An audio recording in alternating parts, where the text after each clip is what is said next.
بسم اللہ الرحمن الرحیم۔ دوستو، اپنے دور کے دو عظیم بادشاہ چنگیز خان اور سکندر اعظم جنہوں نے دنیا فتح کی تھی، ان کی قبر کہاں ہے؟ تاریخ اسلام میں ہے، جب چنگیز خان کا انتقال ہونے لگا تو اس نے اپنے ساتھیوں سے یہ وصیت کی کہ جب میں مر جاؤں تو فلاں درخت کے نیچے مجھے دفنا دینا۔ انتقال ہوا، درخت کے نیچے دفنایا گیا۔ اتفاق سے دوسرے روز بارش شروع ہوئی اور 6 ماہ تک بارش ہوتی رہی۔ وہ جگہ جنگل میں تبدیل ہو گئی اور وہ درخت اس جنگل میں مل گیا۔ لوگوں کو پتہ نہ رہا کہ چنگیز خان کو کس درخت کے نیچے دفنایا گیا تھا۔ وہ ظالم قوم جنہوں نے بیک وقت 20 لاکھ انسانوں کو قتل کیا، جو گھوڑے کی پشت سے 3 روز تک اترتے نہیں تھے۔ پیاس لگتی تو گھوڑے کی پشت پر خنجر مارتے، کٹورا ساتھ ہوتا، کٹورے کو خون سے بھرتے اور اسے پی جاتے۔ یہ ان کا پانی تھا۔ آج ان کے سردار کی قبر کا ٹھکانہ نہیں۔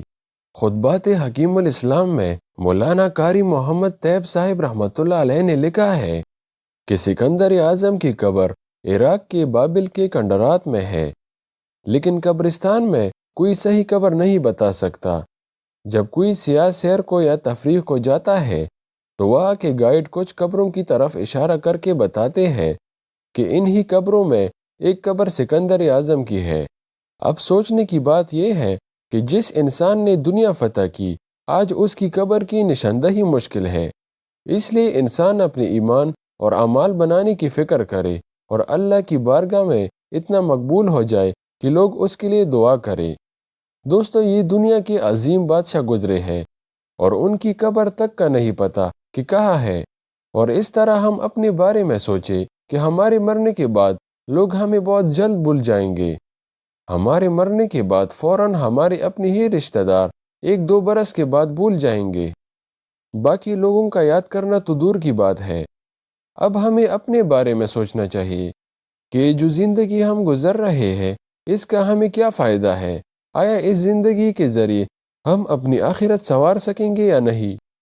تو خدا را اس ہمیشہ والی زندگی کے بارے میں سوچے اور ایسی زندگی گزارے کہ جو لوگ ہمیں جانتے ہیں، کل ہمارے مرنے کے بعد وہ ہمیں اچھے الفاظ سے یاد کرے اور ہمارے لیے ان کی دعا دل سے نکلے۔ بس یہی ہمارے لیے کافی ہوگا۔ میں امید کرتا ہوں کہ اس ویڈیو سے آپ لوگوں نے سبق حاصل کیا ہوگا اور آپ دنیا کی بجائے آخرت کی فکر کریں گے، کیونکہ یہ دنیا تو فانی ہے۔ تو اس فانی دنیا کے چکر میں کہیں اپنا آخرت خراب نہ کر لے، کیونکہ دنیا کی بادشاہت، عہدے، عمارتیں، گاڑیاں، یہ سارے عارضی ہیں۔ ہمیشہ والی زندگی تو جنت کی ہے۔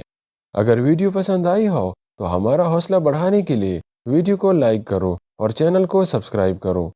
ہمیشہ خوش و آباد رہو۔ اللہ حافظ۔